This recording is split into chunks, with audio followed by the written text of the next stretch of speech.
Well, here we are at the range on a nice Thursday evening. Just about 80 degrees outside. I'm set up here at the 200-yard line with the Remington 700 Classic, the 350 Rem Mag that I've showed a little bit in a couple of pictures on my site, or I should say on my YouTube page. And of course, we got the target down there at 200 yards. I've put a few down there. I've got this thing roughly sighted in. It's not quite dialed in 100% yet. I didn't shoot it any closer than 200. I bore sighted it at 200, and I took the first shots at 200. It was on the paper, and I've just been moving it, trying to get there. I've put about 10 shots through it so far, and we're looking pretty close. So I went to a smaller target, and we'll put a group on it and see how it does. But like I said, I've been working on this rifle a little bit. It's got this little compact loophole on it, 1 3/4 to 6. Vari-X 3. It's got good glass.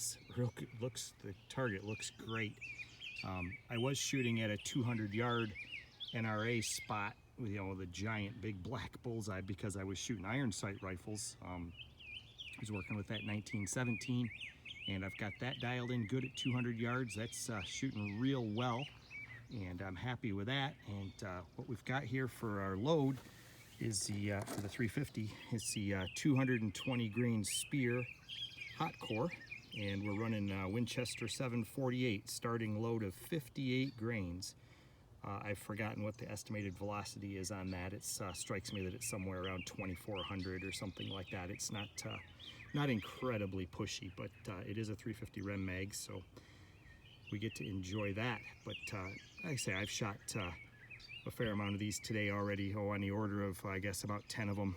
And, it's just something to hang on to. But I think the barrel's probably getting cooled down. I drove down range and checked out the target and changed it out for a smaller one. And this one's a red spot, a typical hunting sighting in target. So we'll put a couple down there at 200 and see how we do. The rifle seems to be behaving well. I haven't had any problems with it. Scope seems to be staying mounted well and in alignment. Everything seems good so far, but it's hard to tell with this few rounds through it. So we'll just go ahead and try to print a group and see how that goes. I'll see if I can get a camera angle so you can watch me shoot this thing, and we'll follow up from there.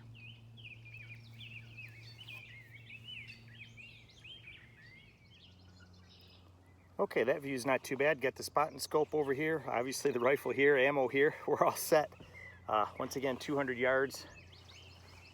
Barrel's a little warm yet, but not terrible. I think it'll be fine. This is just to see if I can get any consistency here. And say 200 yards, typical sighting in target down there. We'll just run a few and see how they go. I haven't shot a lot of 748 and 350 Rem Mag. I've pretty much been a IMR 4320 guy as far as 350 Rem Mag goes. I considered doing these sighting in rounds at with H380, but then I said, yeah, I'll try 748. Speer's got good data. I've got a lot of these Speer 220s around. This brass has been fired, I think, once in one of my other 350s, and then it was annealed. I checked the sizing for this rifle, just took care of what it needed and got them dialed in. These are just a Remington 9.5 primer. They are not Magnum. They're just a regular large rifle primer. I didn't think that 48 grains of 748 would be that hard to light on a 80-degree day, so should be pretty good there. I did trim them to make sure the case length was correct, and we chamfer, deburr type thing, and just a tiny bit of flare on the case mouth to get these flat base bullets to seat nicely, and then just a really super light Lee factory crimp just to iron out that little bit of a flare that I put on for seating the bullet. So nothing real special with the brass. It's just typical 350 Rem Mag brass, and very basic case prep cleaning and things. So like I said, 58 grains of 748. I hope I said 58 a minute ago. I'm not used to those charge weights. I'm a in the 40s charge weight guy. Start getting up 58, 60, and I misspeak a lot. But 2.74 on the overall length. If the if the soft point were pointy, but these are old Speers, aren't as pointy as they could be, so you lose a little there. But I just basically got them into the cantilever nicely, which, you know, is on the order of 2.7 and some change. So they could be longer. The magazine is relatively generous in these 700s. If I were running this in the Model 7 or a 600, I would have to be pretty careful. 2.8 is about as long as you want to be, or else they'll get stuck in the magazine. I've had that happen with them being just a touch long. But let's go ahead, and I think we're cooled down enough here. Like I said, this 700 Classic came to me without the rear sight, so I took the front sight off and then plugged up all, or excuse me, I'm lying. What did this have? This had the front sight, and then it just had 2 screws that were the full size screws for the rear sight in there, but no rear sight. So I took the screws out of the back, put in plug screws, took the front sight off, put in plug screws, 2-piece loop-hole dual dovetail bases and dual dovetail rings, and then this loop-hole scope. And today's the first day I've had it out. Like I said, I've fired 1, 2, 3, 4, 5, 6, 7, 8, 9. 1, 2, 3, 4, 5, 6, 7, 8, 9, 10. I fired 11 rounds through it so far, all at 200 yards. So here we go. Let's put the first one on this smaller target. I did not set up a target camera, so we're going to have to wait until the group is complete, and then we'll take a look at it. I'll spot them through the spotting scope here. Must have bumped that. It's not lined up anymore. Get this dialed in here, the spotting scope.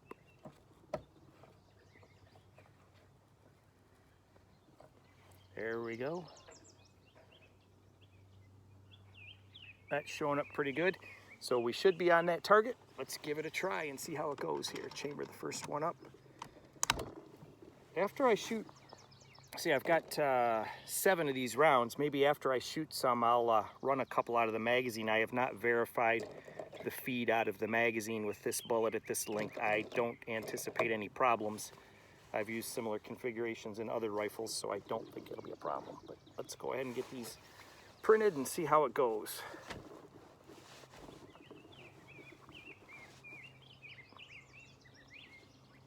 Hopefully the muzzle blast doesn't knock the camera over. This one shouldn't be too bad. It's not nearly as barky as a 600 is, but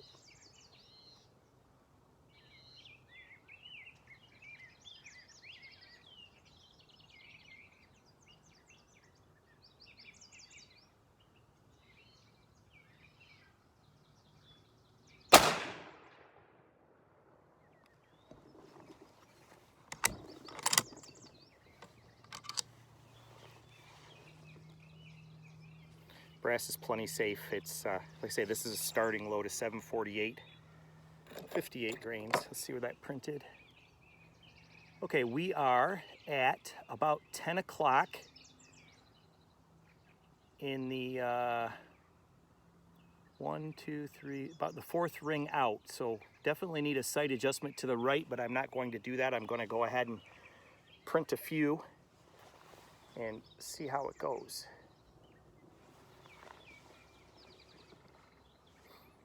I didn't feel too bad about the shot. I wasn't as steady as I'd like to have been, but it wasn't horrible. We'll just give it a little bit of time here. It's not roasting hot or anything, but we'll give it a little bit of time. So I'm pretty happy with the rifle. I was happy to find this. I stumbled across it at a gun shop that I stopped at on the way home from a silhouette shoot about a month ago, which, let's see, not this weekend. Today's the 11th of May. This weekend I've got military shoot down at Hillsdale. I'll probably shoot that 1917. The following week I've got silhouette up at Ithaca, Michigan, and then the following week there's silhouette at Hastings, Michigan. So probably big bore unlimited, or excuse me, I should say big bore freestyle. Probably shoot 300 Whisper. And I might shoot field pistol with the 270 Ren. I haven't decided yet. But should probably next week dedicate to some practice with the 300 Whisper. I'm getting better with it.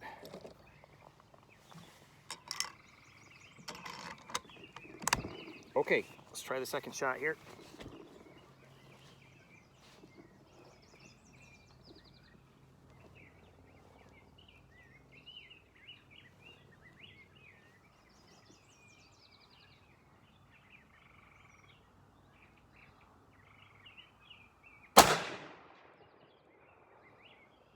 felt better on that hold. If I had to call where I was when it broke, I felt like I was centered, but it maybe just a smidgen low on the hold. That's what it felt like. Let's see what the spot looks like. Okay, that is closer to the center, but it's still at 10 o'clock. That's 10 o'clock in the second break. It's breaking the, got the center spot, then the first line, then the second line. So it's 10 o'clock breaking the second line. So it's still up in the same area. So those two shots are probably 2 inches apart, maybe. Should I cheat and hold a little left to try to park one right between? Might get further out if I do that. I'll stay on the center hold. Say, I don't think my trigger pull on this is perfect. I think I'm probably, you know, at 200 yards, those yanks on the trigger start to show up. So, you know, and I'm just running off a crappy bag stack up here off of this bench at the range, just kind of real basic setup. This is nothing precision in any way. Okay, let's go for the third shot. The rifle is not hot at all. Up here by the chamber, it's cool to the touch. Closer up to the muzzle, it's a little warmer, but it's not hot. I'll give it just a little bit of time to cool, but I don't think it's gonna overheat. I'm not seeing any mirage off it or anything, so. But man, what a nice day. It's, it got up to about 80 today, 81 I think, and just beautiful. Just a great day to be out here, nice and quiet. Good day to be at the range for sure.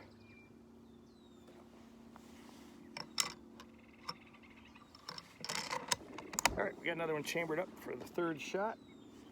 I don't see anybody else coming in, so that's good.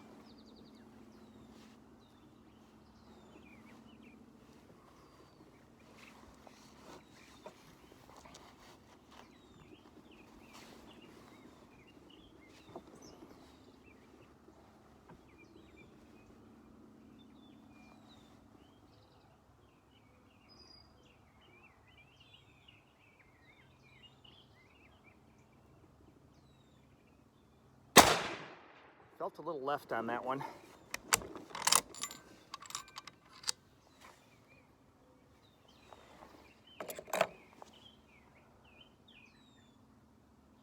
And it was a little left. It's on the same radial as the other two, just a little bit further out. So I was left on that, without a doubt. So I think I'm jerking the rifle around to be a little more disciplined on the next one.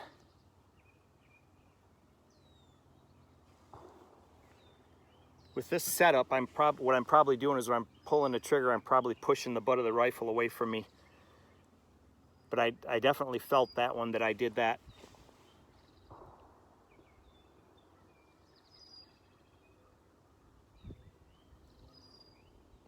It is nice to spot the 35 caliber holes at 200 yards rather than 30 caliber. They show up better.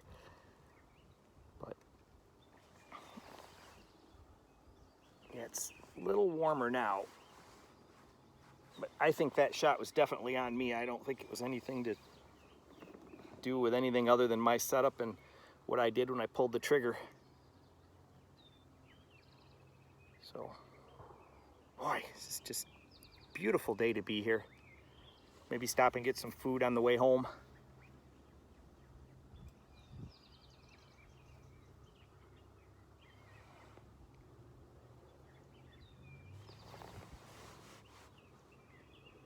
It's cooling down pretty quickly.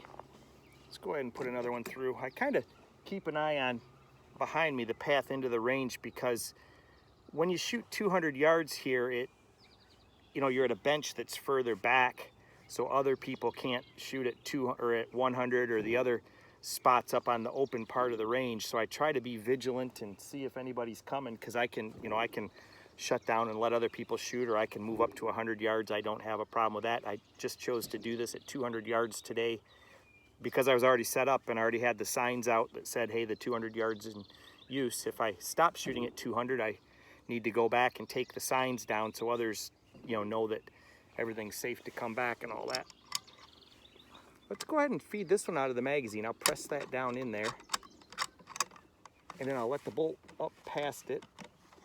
There, so now the bolt is closed on an empty chamber, and I'll come back, pick it up, push it in. Yep, that fed very nicely.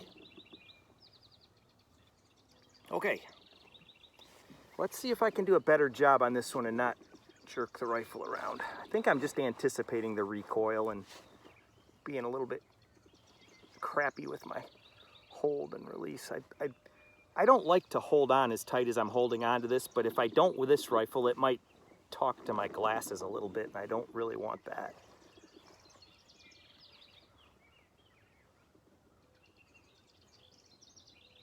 With this 220 in this load, it's way more pleasant than if it was a 250, but it's still, it talks to you a little.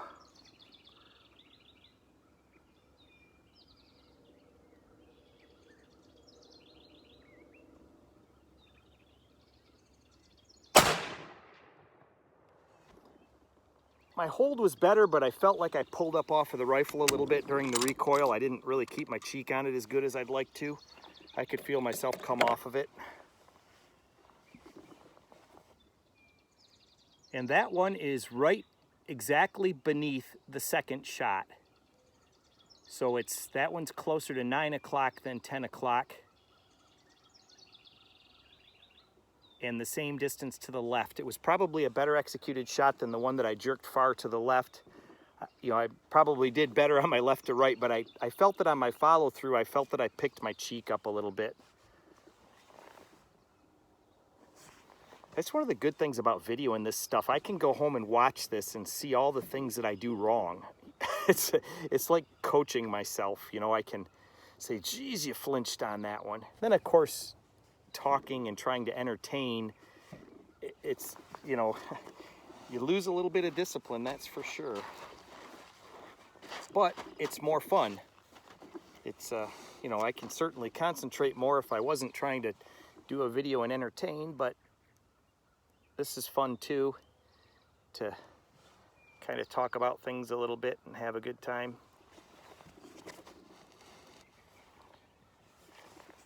I'm impatient. I know I should probably let it cool down a little bit, but I want to shoot it.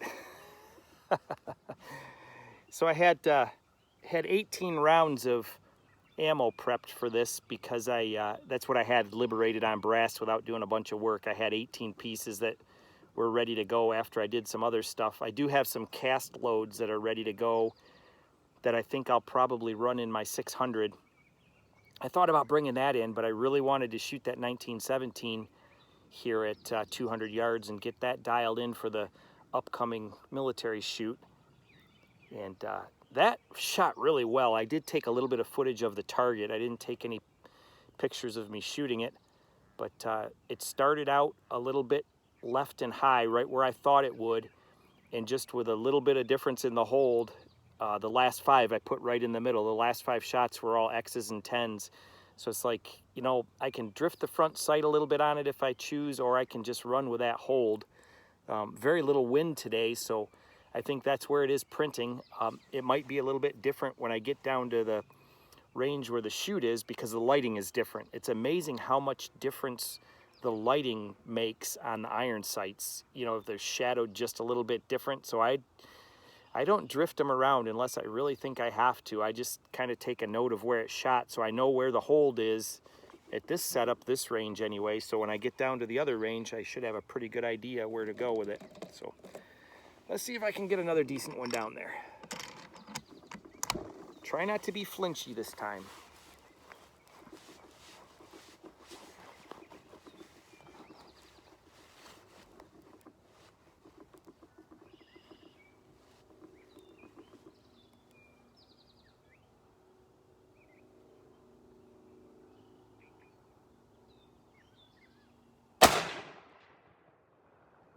I felt my thumb hit my nose on that shot, so I must not have pulled off of it too badly.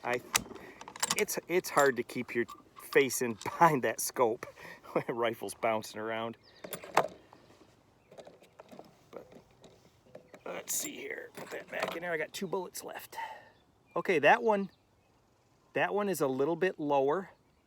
still over there about the 9 o'clock position, probably about 10 minutes to 9, right on the edge of the red spot. So it's a little bit left and a little bit lower of the previous shot. And I think that all of this is me. I think the rifle's shooting just fine. I think that, you know, this is a heavy reticle scope, 6 power where it's at right now. And, you know, it's just me and my follow through and how good I'm sighting down there. But I've got 3 shots that are within, oh, maybe 1.25 inches, but the rest of them, I got those other 2 that are up and left.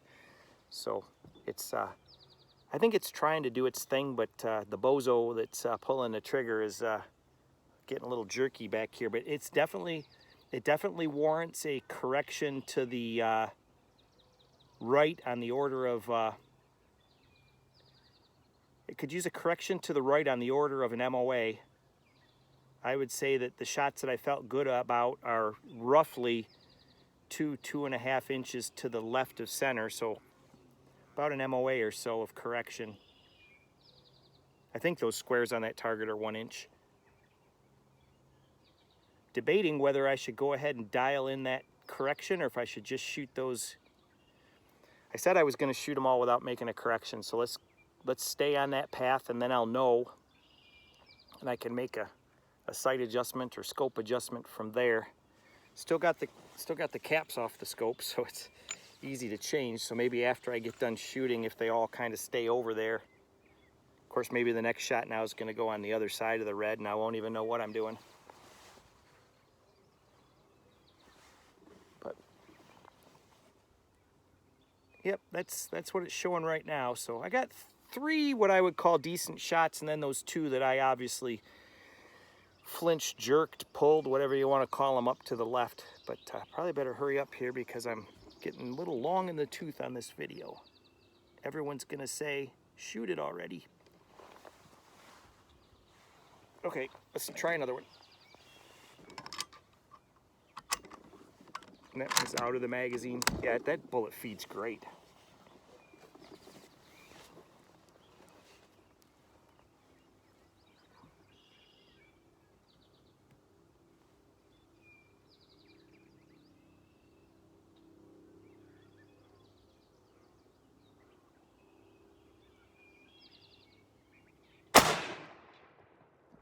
I think I had it centered. You never know till you look, though. Now that one dropped down low. Same area though. It's instead of being 9 o'clock, it's probably at 8:30, and it's kind of windage-wise, it's about the center of the mass of all the other shots. So still favoring to the left a little bit and in low. So I don't know if I got screwy on that one or if it just flew that way. Let's go ahead and run this last one and get it taken care of, and then we'll go down and review the target. It's not terrible hot. Let's go ahead and do a follow-up and see what it does. I'm going to try to do my best on this hold, and then I can be confident that what I'm seeing is me and not the rifle. I think it's just me because, you know, 200 yards, just, I mean, it doesn't take much of me flinching to move it 1 inch. So here we go.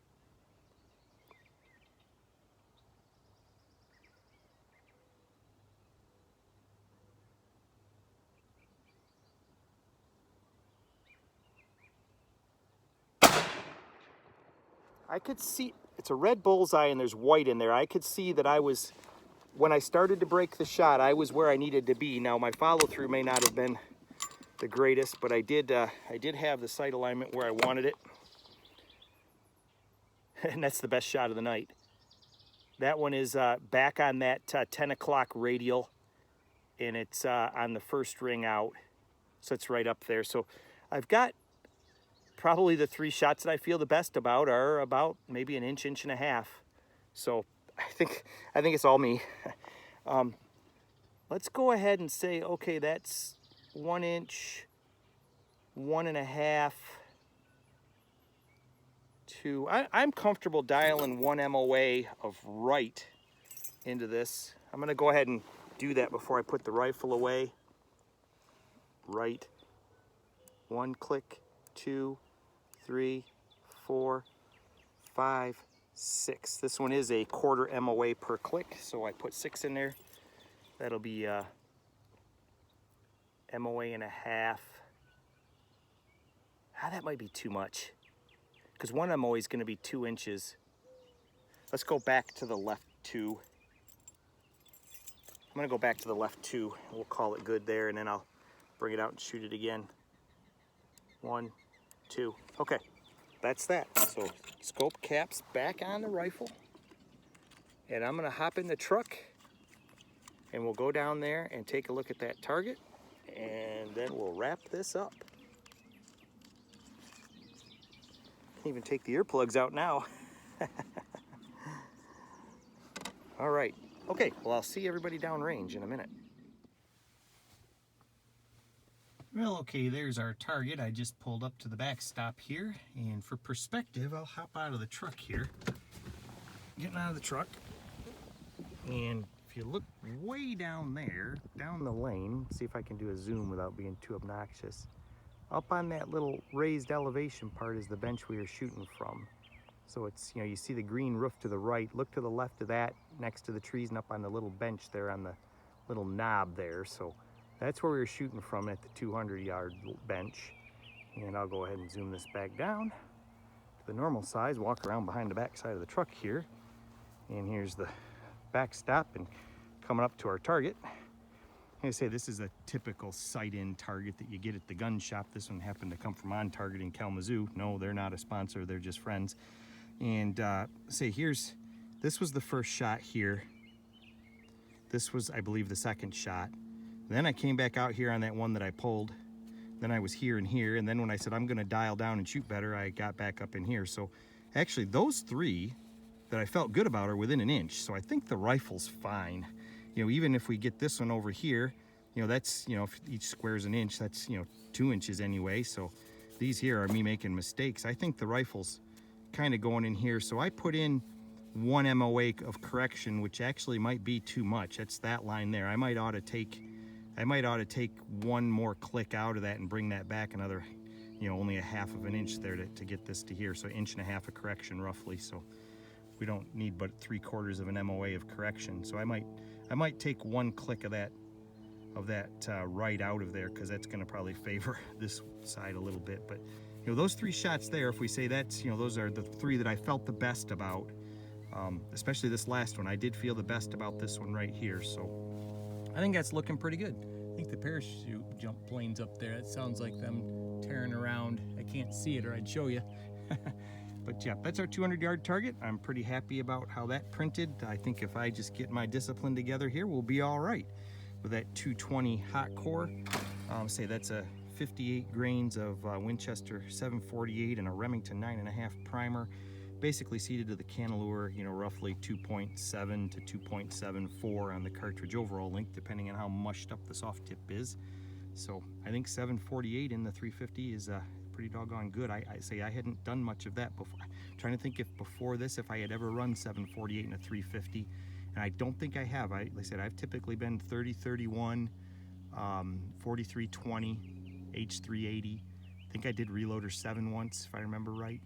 I have to look back at records, but some of the other channels I watch, North 61 there, he really likes 748. He was showing basically the full house load of 748 with the 250, which, that's gonna be more energy than this by quite a good bit. So anyway, thanks everybody for watching my shenanigans at the range, and we have gotten that 350 Rem Mag out and ran a few rounds through it, so I'm pretty happy about that. So thanks everybody for coming along for the range time.